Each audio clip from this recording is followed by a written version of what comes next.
Hi students, आज मैं सबसे पहले आप लोगों को स्वतंत्रता दिवस की बधाई देता हूं और इसके साथ ही हम लोग अपना वर्कशीट शुरू करेंगे।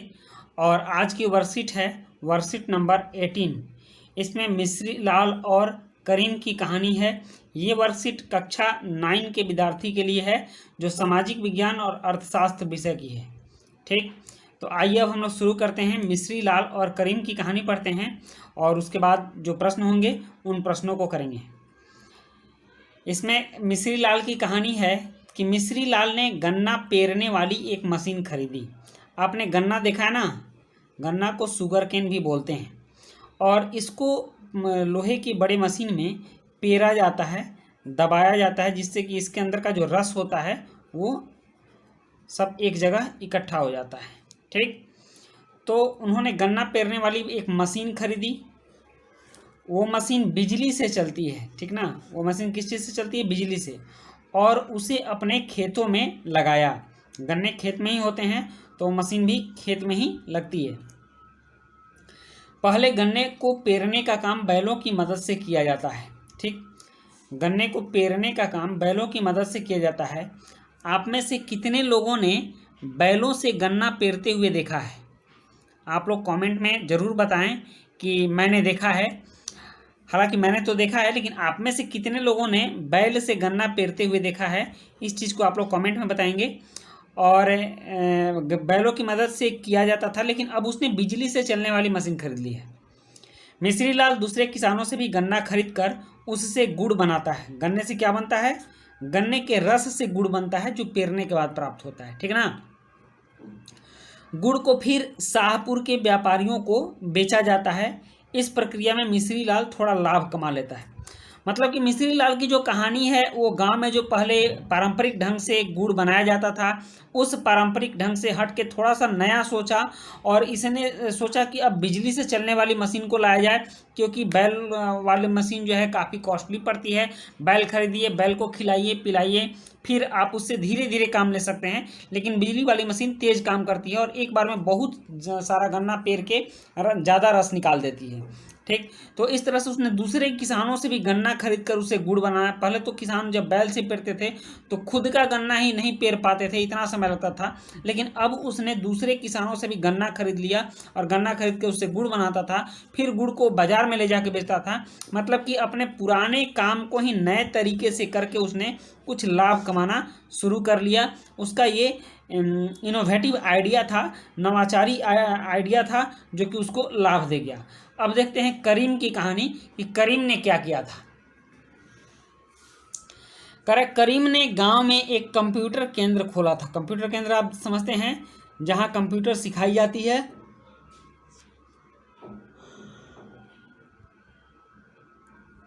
या फिर कंप्यूटर की शिक्षा भी दी जाती है।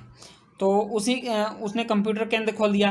करें कि हाल के वर्षों में, मतलब कुछ वर्षों से कई विद्यार्थी, मतलब गांव के कई विद्यार्थी शाहपुर शहर और कालीगंज जाने लगे थे कंप्यूटर सीखने के लिए। करीम ने देखा कि गांव के कई छात्र शहर में कंप्यूटर कक्षाओं में जाते हैं। गांव में 2 महिलाओं के पास कंप्यूटर कोर्स में डिग्री थी। उसने उन्हें काम पर लगाने का निश्चय किया।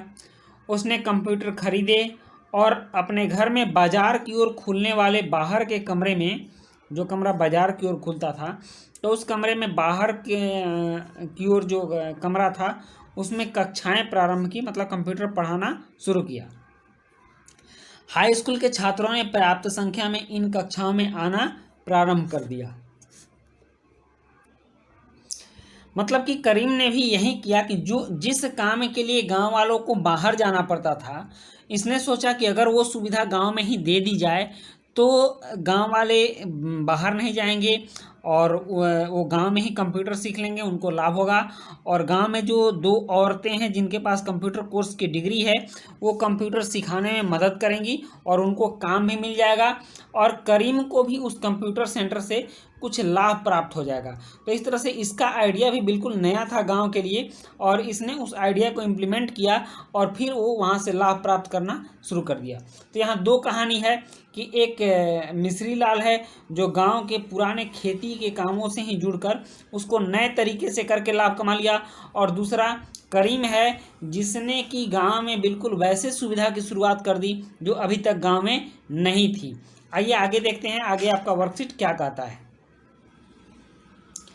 नेक्स्ट है, मिश्री लाल और करीम बहुत अच्छे उदाहरण हैं जिन्होंने उद्यमशीलता दिखाते हुए, उद्यमशीलता क्या है, उद्यम,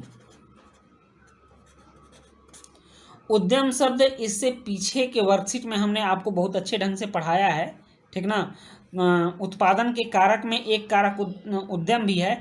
तो इस जो लोग नए हैं, जो पहली बार देख रहे हैं, पीछे का वर्कशीट नहीं देखा है, वो लोग हमारे वर्कशीट नंबर 17 को देखेंगे जो अर्थशास्त्र का है, और उसको देख लीजिएगा। उत्पादन के जो 4 कारक उसमें बहुत अच्छे ढंग से बताए गए हैं, वो आपको समझ में आ जाएगा। तो उन्होंने जो उद्यमशीलता दिखाते हुए नए रास्तों पर चलकर निर्माण और व्यापार में निवेश किया, ठीक ना, मतलब निर्माण मैन्युफैक्चरिंग किया और फिर उसका व्यापार किया। उन्होंने पुराने तरीके को ना अपनाते हुए, जैसे कि बैल से जो गन्ना पेरा जाता था तो उस तरीका को नहीं अपनाया, तथा खेती पर निर्भर न रहते हुए कुछ नया व्यवसाय करने की सोची। और इसने भी खेती पर निर्भर नहीं रहते हुए, खेती क्या करना है, कुछ ऐसा करते हैं कि खेती भी नहीं करना पड़े और मेरा व्यवसाय भी चलता रहे। तो दोनों के तरीकों को आप समझ सकते हैं कि एक ने पुराने तरीकों को ना अपनाते हुए नया तरीका करके खेती के व्यवसाय में ही नया तरीका अपना करके लाभ कमाया, और दूसरे ने खेती पर निर्भर न रहते हुए कुछ अपना व्यवसाय करने की सोची। इस प्रकार गांव में ही रहकर वो गांव के अन्य लोगों के लिए रोजगार उत्पन्न कर पाएंगे। मतलब उनका तो रोजगार मिल ही गया, उनको लाभ तो हुआ ही, लेकिन गांव के अन्य लोगों को भी रोजगार उनसे मिला। गांव वालों के लिए अब ये आवश्यक भी है कि वह कुछ हट के सोचें और कृषि से इतर कुछ गैर परंपरागत धंधे में भी लगें। होता क्या है कि गांव में अधिकांशतः व्यक्ति सिर्फ खेती के कामों में ही लगे रहते हैं, भले ही उसमें उनको कम मुनाफा हो, लेकिन फिर भी खेती का ही काम करते हैं। लेकिन अगर नई सोच हो और खेती से इतर कुछ गैर परंपरागत धंधे भी करने लगें तो कुछ फ़ायदा कमाया जा सकता है, लाभ कमाया जा सकता है, और दूसरे लोगों को भी रोजगार दिया जा सकता है। तो इस तरह से आपका ये वर्कशीट है, और इस वर्कशीट में अब जो भी प्रश्न है उन प्रश्नों को हम करते हैं। तो देखते हैं और क्या क्या प्रश्न है इसमें। प्रश्न संख्या 1 कह रहा है, मिश्री लाल और करीम की कहानियाँ किन तरीकों से एक दूसरे से भिन्न हैं तथा किन बातों में एक दूसरे के समान भी हैं। तो इन प्रश्नों को हम देखते हैं क्या इसका उत्तर हो सकता है। आप देखिए, मिश्री लाल और करीम की कहानी तो आप पढ़ ही चुके हैं, इसके उत्तर को भी देखिए। मिश्री लाल ने पुराने तरीकों को ना अपनाते हुए और खेती पर निर्भर न रहते हुए अपने इसी सभी कामों को नए ढंग से किया और अपने उद्यम से स्वयं के लिए नया रोजगार शुरू किया, जबकि करीम उससे अलग ही काम किया जो बिल्कुल नया था और खेती से अलग नई तकनीक, पर दोनों ने अपनी उद्यमशीलता और नई सोच से एक नए उद्योग शुरू किया। ये समानता भी थी, मतलब दोनों में अंतर था तो एक समानता भी था। ये इसका उत्तर हो गया। और नेक्स्ट देखिए, पहले प्रश्न का उत्तर हो गया। अब है दूसरा प्रश्न। दूसरा प्रश्न क्या कहता है? दूसरा प्रश्न कहता है, पालमपुर गांव में मजदूरों की अच्छी खासी संख्या है। ठीक, हर गांव में मजदूर तो मिल ही जाते हैं। ऐसे में गांव के लोगों को खेती के अलावा किन्हीं और काम धंधों में भी लगने की क्या आवश्यकता है?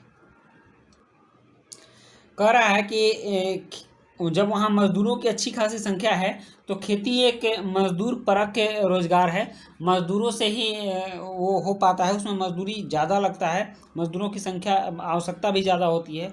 तो कह रहा है कि ऐसे में गांव के लोगों को जब खेती के अलावा किन्हीं और काम धंधे में लगने की क्या आवश्यकता, मतलब कि जब खेती सुविधापूर्वक हो ही सकती है तो वहीं कर दूसरे काम में क्यों लगते हैं। तो इसका उत्तर देखें हम, इसका उत्तर क्या हो सकता है? इसका उत्तर है, गाँवों में खेती के अलावा भी बहुत से ज़रूरी काम हो सकते हैं जिसके लिए गांव वाले गांव से बाहर जाते हैं। उन सभी काम धंधों को जो गैर कृषि कार्य हैं गांव में शुरू कर गांव वालों को गांव में ही उपलब्ध कराई जा सकती है तथा स्वयं के लिए एक नया रोजगार भी शुरू किया जा सकता है। गांव में खेती तो है ही, ठीक है, मजदूर भी हैं, आपकी खेती अच्छे ढंग से हो जाएगी, लेकिन फिर भी बहुत से ऐसे कार्य हैं जिस कार्य के लिए गांव वालों को बाहर जाना पड़ता है। तो अगर कुछ वैसे कार्य को गांव में ही करा दिया जाए, जैसे कि उन्होंने कंप्यूटर सेंटर खोल दिया, ठीक, दुकान से कोई सामान लेने के लिए बाजार जाना पड़ता है, छोटा मोटा कोई दुकान दुकान ही गांव में शुरू कर दी जाए, तो इस तरह से खेती से अलग हो करके जो गैर कृषि कार्य हैं उसको गांव में शुरू किया जा सकता है, और इसकी आवश्यकता गांव वालों को भी होती है। तो ये दूसरा है। और तीसरा प्रश्न देखते हैं। तीसरा और आखिरी प्रश्न है कि मिश्री लाल और करीम किस प्रकार से उद्यमशीलता के सशक्त उदाहरण हैं।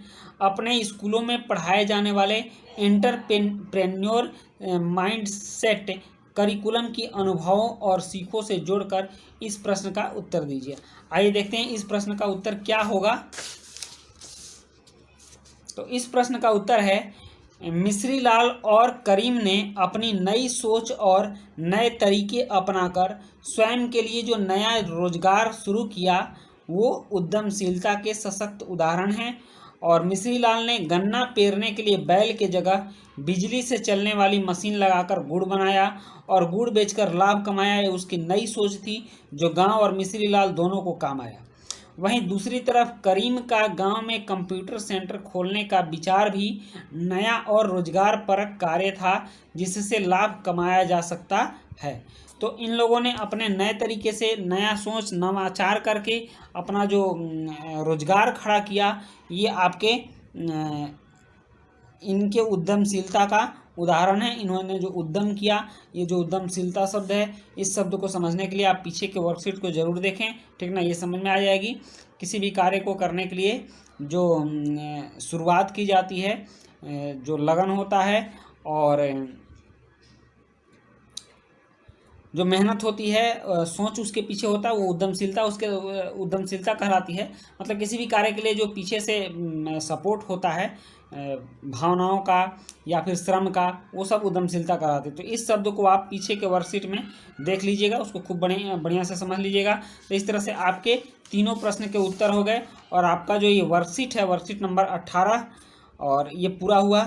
तो इसके साथ ही सबसे पहले मैं एक बार फिर से आप सब लोगों को स्वतंत्रता दिवस की ढेर सारी बधाइयाँ देता हूँ और आप सबको इसकी बहुत बहुत शुभकामनाएं।